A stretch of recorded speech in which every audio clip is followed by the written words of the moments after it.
I suppose at this time we've all had a chance to reflect on the purpose of our lives much more. And some of us who are a bit older think, well, how blessed we are to be living each day. Because one of the things COVID-19 has brought about is a chance for us to talk to so many more people than we would have done, probably about fairly deep matters and matters of our own faith. We've got a lot of people who are shopping for us, whom perhaps we only knew fairly superficially. And so it's given us an opportunity to share the purpose that's most important in our own lives.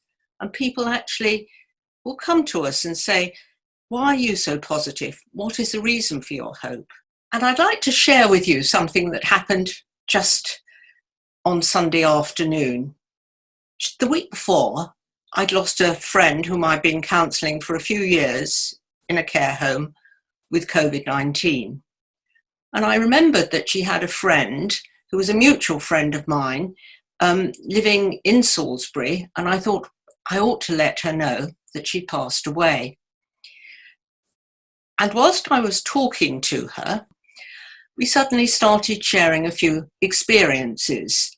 And one of them was that about 30 years ago, when my hair was quite dark, I used to work as what's called a relate counsellor.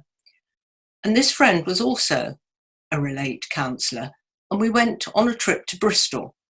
We had to be there very early in the morning, and she had a rather good BMW car. So four of us jumped into the car and we were driving along the A36. And much to her horror, the brakes didn't work and we were approaching a roundabout. And she said, my brakes aren't working. And she was getting very scared, as we all were, because we were accelerating towards the roundabout.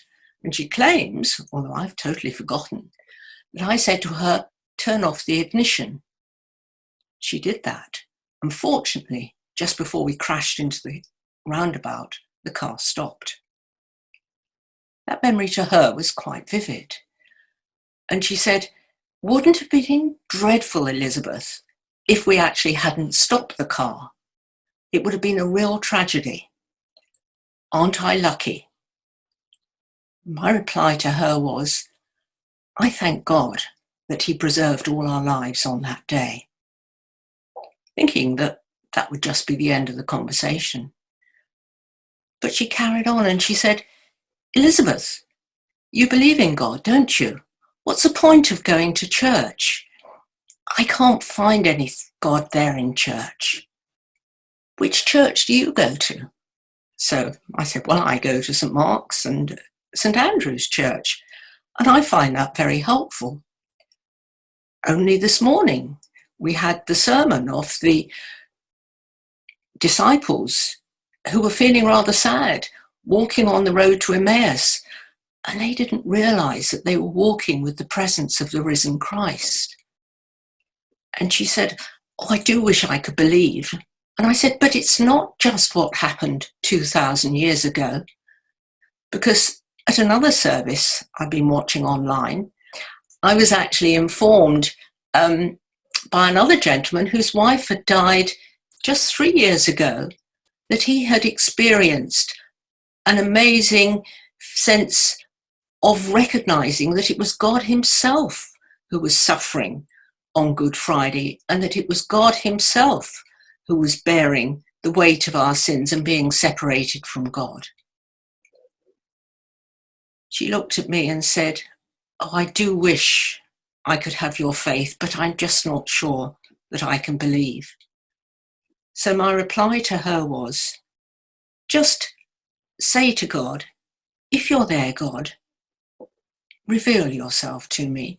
Give me a sense of some of your peace and some of your love.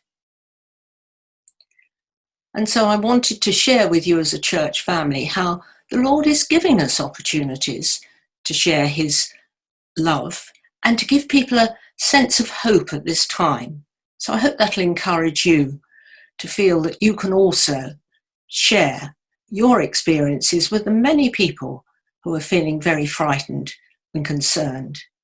I will continue to pray for my friend, and I'm sure you've all got friends that you're going to experience this week, that you can do so as well.